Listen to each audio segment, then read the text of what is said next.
मैंने एक खबर ब्रेक की जिस खबर से पूरे पाकिस्तान में रोला पड़ गया। खबर यह थी कि जो शहबाज शरीफ साहब ने ट्वीट किया वो कॉपी पेस्ट है और वो व्हाइट हाउस से होकर आया है। और मैंने ये बताया कि ये व्हाइट हाउस ने इनको ट्वीट करने का कहा है तो इन्होंने ट्वीट किया है। और नालायकी इनकी ये है कि जो पहली लाइन जिसको मिटाना था, जिसमें लिखा हुआ था पाकिस्तान पीएम, यानी वो ड्राफ्ट था Pakistan PM post on x, तो वो जो चीज है वो मिटाने की बजाय उसको भी साथ ही छाप दिया। नालायकी इनकी ये थी। मैंने इसकी कर दी निशानदेही और मैंने बता दिया कि काम तो अच्छा हुआ, जंगबंदी हो गई और इस पे सबको खुशी है, लेकिन हमारे वजीर आजम ने नालायकी दिखाई है। और वैसे भी डोनाल्ड ट्रंप को नालायक लोग पसंद है। मैंने ये किया। इसके बाद जो रोला पड़ा पाकिस्तान में कि पता नहीं मैं गद्दार हूं, मैं चाह रहा हूं पाकिस्तान जंग में उतर जाए, पाकिस्तान सऊदीया से लड़े या पाकिस्तान ईरान से लड़े, मैंने तो ऐसी बात कही नहीं की। मेरी खबर के ऊपर पाकिस्तान में यह कहा गया कि यह प्रोपेगेंडा है। बहुत सारे टाउट सहाफियों ने यह बात की कि यह प्रोपेगेंडा है। और अब मैं आपको बताता हूं कि इसका नतीजा क्या निकला। नाजरीन, 1888 का एक बरतानवी अखबार है जिसका नाम है फाइनेंशियल टाइम्स। 1888 का याद रखिएगा। पाकिस्तान में कोई इदारा इतना मोतबर नहीं है जितना पुराना यह है, फाइनेंशियल टाइम्स।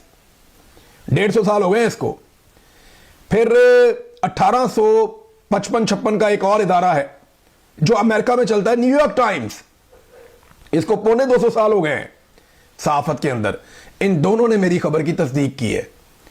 अब बजाय मुझे क्रेडिट देने के ये मुझे गद्दार कह रहे हैं। आप अंदाजा करें, इन दोनों ने मेरी खबर की तस्दीक की है कि ये ड्राफ्ट व्हाइट हाउस में था, वहां से इसकी अप्रूवल आई है। उन्होंने जो अल्फाज इस्तेमाल किए कि उन्होंने साइन ऑफ किया है, यानी उन्होंने मंजूरी दी है इस ड्राफ्ट की, इस मुसव्वदे की मंजूरी व्हाइट हाउस से हुई है। यह इन अखबारात ने लिखा और इसके बारे में बताया।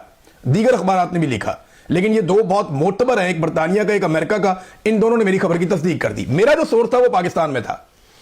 उसने मुझे बताया लेट नाइट जब पाकिस्तान में थी और हंसते हुए बताया कि बहुत बड़ा ब्लंडर हो गया इमरान भाई।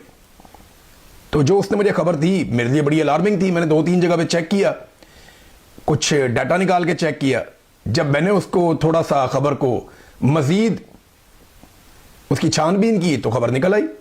मैंने खबर दे दी और रोला पूरे पाकिस्तान में नहीं पूरी दुनिया में पड़ गया था। बाकी लोग भी इसके ऊपर बोलना शुरू हो गए थे।